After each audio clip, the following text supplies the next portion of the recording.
Okay, so retreat and review.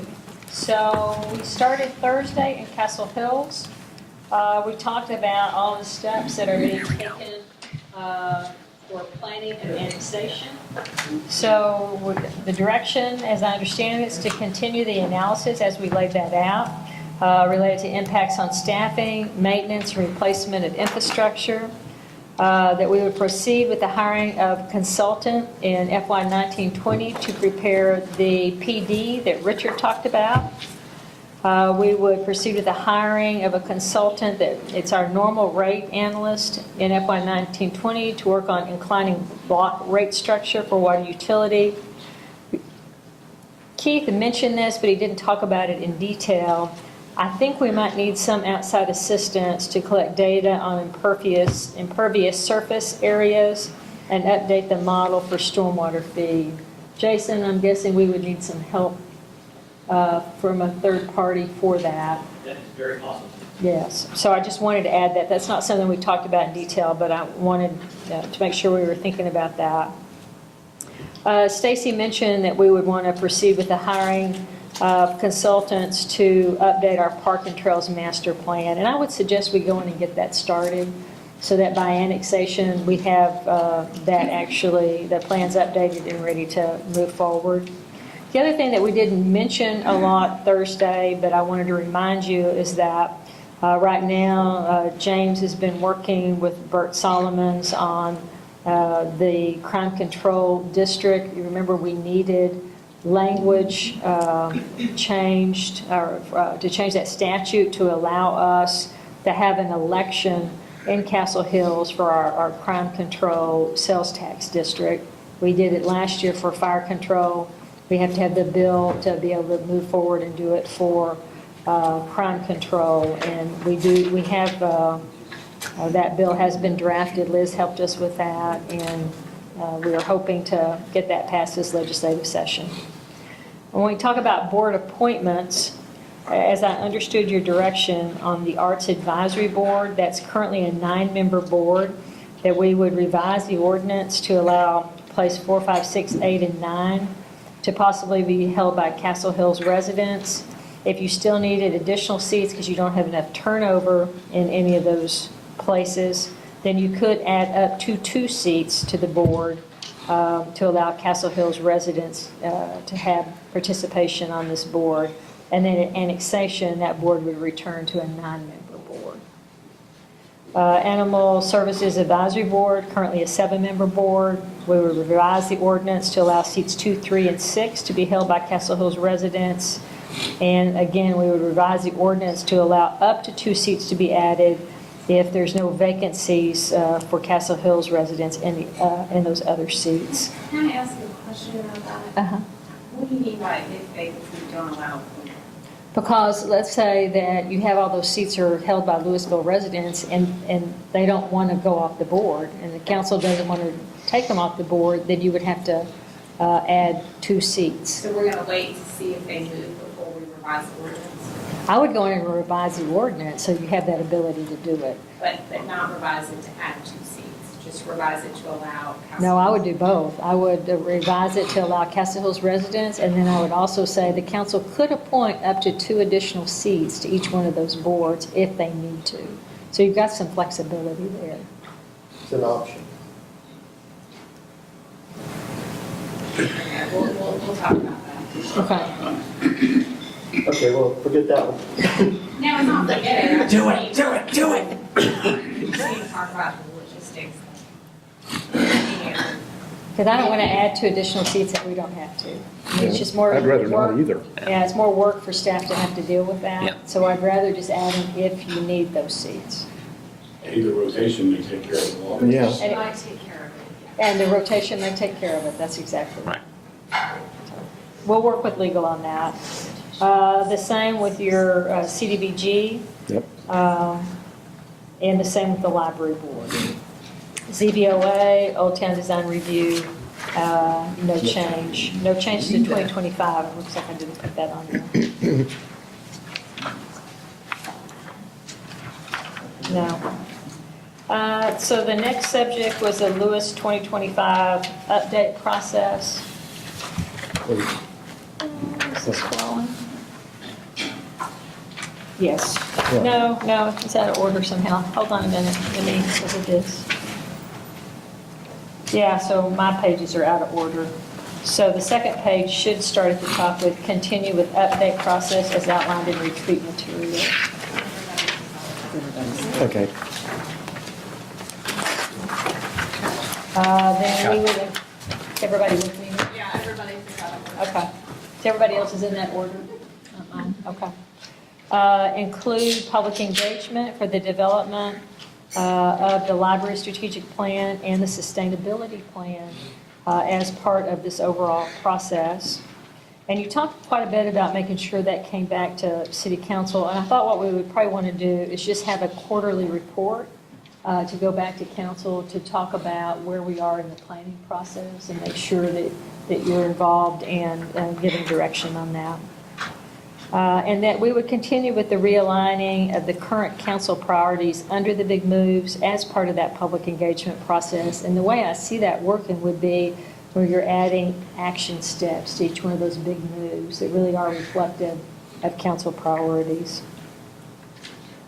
The rodeo arena, we would proceed with the facility modifications and improvements as recommended by the rodeo consultants. We would hire a third-party expert to plan future rodeo events as it relates to use of the facility, and likely we'll use hot funding for that. We'll follow the rodeo expert recommendations to not hold the rodeo event on Labor Day weekends in the future. We'll pursue alternate event target dates as recommended by the consultant for the rodeo.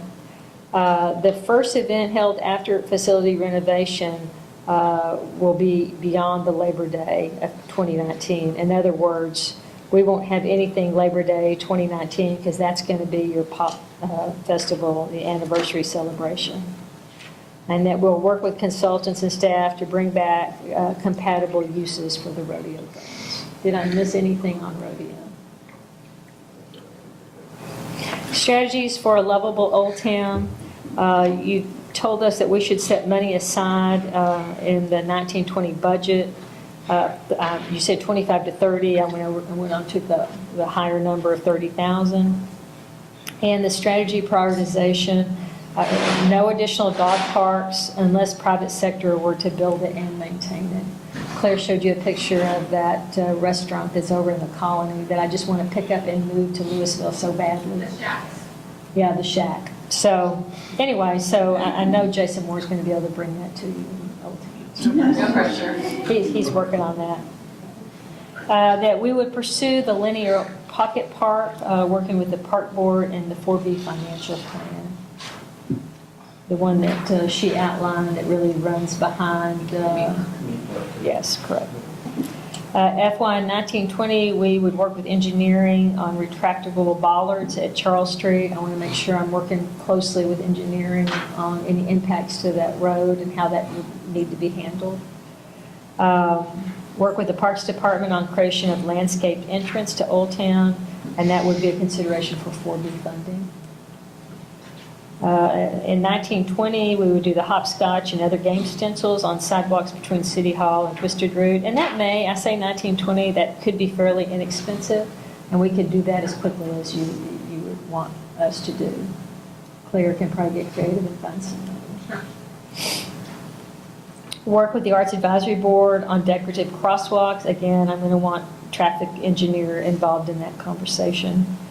The vacant lot gallery, the hitching post concept, you wanted to make sure that the slogan was developed by the marketing staff for that, and Biddy some animal. I'm not clear what you might want, so Arts Advisory Board will be working with you on that. And some of the funding for that could come from the Arts Capital Project. We will work with Main and Mill Association on the Wine Walk. James can move forward on the sound system if we fund it through PEG. Park staff is now working with Main and Mill. I just wanted to remind you of this. On Wayne Ferguson Park activation, you gave us $10,000 in this year's budget. And I know there's been a number of meetings, Stacy, that have been held. I don't have an update on exactly where that is. Right now, we've decided excited as Mandeville is coming up with some ideas about how they could do something very similar to the wine walk. They've been going back and forth and working amongst themselves. And James and I have met with them a couple of times, and they're supposed to come pitch the money Okay. and the idea to us, and some of that $10,000 would be seed money for that. So it very could well be part of what that wine walk. Yeah, I thought they were looking at some type of games and activation. Well, we had that too. We had some of the cornhole games and some, ping pong or the table tennis, but also some of the things. So in fact, that whole presentation kind of overlapped on some of the things that we've been working with. them Right. on. So it could be that there's just some good Okay, synergy there. so there may be some things that you see sooner than the 1920 budget. Okay. You like the Before I Die installation, but you want a name change. Is that everything on the lovable strategies? Okay. Old Town zoning, we will schedule an executive session to talk about the Old Town East zoning and what our legal options are on that. We'll try to get that done for the March 4th meeting. Continue development of the automotive relocation areas that Richard outlined for you. And then we'll finalize work with the city attorney's office on the SUP for ground floor uses in the center district as he outlined. The green centerpiece. Okay, my pages are out of order again. Okay. Yeah, so the first item on the Leela partnership, you have directed it, that I'll move forward with a letter to the university president concerning this question of whether they're going to actually be a financial partner with Leela or not. So I'll probably get that done next week. We'll continue working with LISD on a joint nature center. I'm hoping to hear something back from Dr. Rogers quickly. I will call him next week to see if he's had any conversations with the school board on that issue. I think if he gives us the go-ahead, then certainly next steps would be a charrette type process to now see what that facility looks like. Once the LISD partnership is confirmed, then we can also start looking at what that, as Stacy described it, a trailhead on steroids might look like. So we'll be bringing some design back for you to look at. And she will be moving forward with the Lake Park Master Plan that is in the budget this year. And she'll be moving forward with that now that she has her position filled. Extending the green. We would not begin any work on East Hill Park until after the Castle Hills annexation in 2021. Water trail and kayak launches. We would need to finish the Hebron, the site that we're working on right now as far as the launch, and then that initial Leela site first. Then we would want to get the trails done around the waste management landfill once it closes before any additional kayak launches were added. Move forward with Valley Vista Park trails, even if we don't get the grant. So hopefully we'll know next week if we get the grant, but even if we don't, we're going to move forward with the plan that you saw. We will move forward with development of the master plan for Vista Ridge. That is again in the budget. So we should be able to move forward on that fairly quickly. Move forward with research related to the viability of that lid assessment that I mentioned for the trail improvement, but we need to be careful to assess the cost of future maintenance if we were to take over that trail system. We'll come back with you with those numbers. Move forward with the design construction of Valley Ridge Parkway punch through with that off-street trail, and move forward with park acquisition and development as mentioned in the Lovable presentation. On arts funding, pursue development of background check process for grant recipients where program includes work with children. Decrease that grant allotment to 48% of total program. That's a drop from 50%. And I heard some of you say this, and so I went on and wrote this in. I want to make sure this is correct. That we should revise the point system for grants to place more focus on program enhancement efforts to grow the audience. I don't think it's more emphasis, it's just to include that as part of the evaluation. Okay. I think it's in there, but where's Jen? It's not in there at all? No. No, so we would add it? Yeah. Okay, add it. And so then it becomes part of the evaluation, but it's not to put an emphasis on that, it's just because their financials are a big consideration too, how well they manage. Okay, so we'd be add a focus on program enhancement efforts, okay. I don't even want to use the focus, just add add to the evaluation a rating for, because I don't want to overemphasize it, it's in there in the mix. Okay. And right now, it's not. It's Okay. not in there. Okay. For the 1920 budget, we will provide a 3% increase to the target number for the art support grant. That would be a $5,052 increase.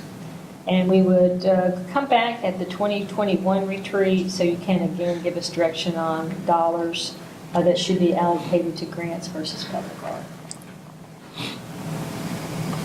Big Move Thriving Neighborhoods, we will move forward with the police staffing study immediately. So we Yes. can do that under salary savings.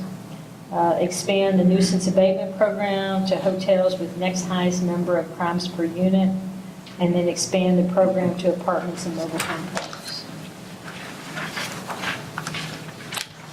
Under the affordable housing, we're going to freeze the first-time homebuyers program and move available funds to the housing rehab program. We're going to research density bonuses in relation to existing multifamily projects. We will continue the research and development of economic development tools to rehab existing multifamily and maintain a percentage of units as affordable housing. So those could be Housing Finance Corporation programs, 108 loans, et cetera. I think there just needs to be a lot more research done, and we will be bringing that back to you over the next couple of years. But what I heard was what we really want to focus on is rehab of existing multifamily for that purpose. Utilize a case-by-case use of tools with city council direction. Move forward with a standing resolution for tax credit support for rehab of multifamily that Claire mentioned. And then we'll just bring those recommendations back to future workshops. Claire, did I miss anything? I think that was it.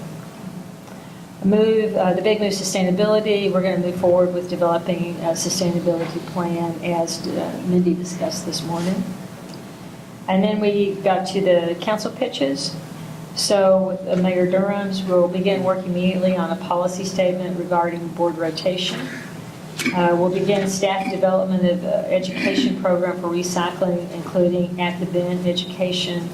We'll try to look to see how much this really costs, and we'll absorb what we can now, and what we can't, we'll fund in next year's base budget or put on the unfunded list. We'll begin research and development of specifics related to the Bold Neighborhood Initiative program for funding in the 1920 base budget. We're going to do the same for Neighborhood Empowerment Zone. We will go on and move forward with the program design and implementation for the multi-city cycling event, and we should be able to absorb most of the cost of staff time related to this event. And we'll begin development of a Parks Foundation program for funding in FY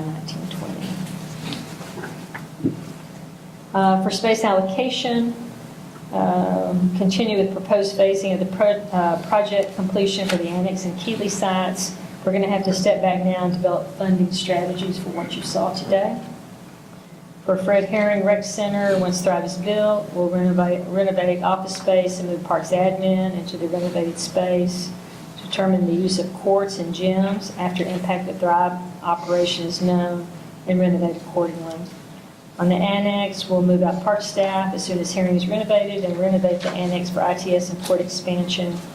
Police and fire, we're going to proceed with utilizing the current annex property as site for a new joint public safety facility and fund design 21-22 and 22-23 by utilizing public safety bond issuance funding. We'll include the actual construction of the facility in the next bond program starting in sometime in 2026. And if we need to look at possible land acquisition, we will bring that back to you. We will expedite construction of the new fleet facilities building and build the first phase of Keeley site improvements as quickly as we can. We'll bring back ramifications to other projects, and we'll attempt to fund smaller renovations and additions to Keeley during your upcoming budgets. We're going to fund another final phase of our space allocation and utilization study for City Hall in 1920, and we're going to start development of a renovation plan for Hedrick House. So unless I missed something, though, that is direction from the 2019 City Council retreat. And we're going to sell the amphitheater. Sir, And we're going to sell the amphitheater. we're going to do a plan. Well, it's not mentioned in here. I'm just making that point. Yeah, so that really kind of is part of the plan. I mean, Okay. certainly that is an option, there's really not any viable use for it. It's a And- long timeline. Right, it's a long time, so that's certainly something to consider. So, And it may never happen. City Council, that's all I have. Mayor? So moved. Second. Heard of. Motion and a second.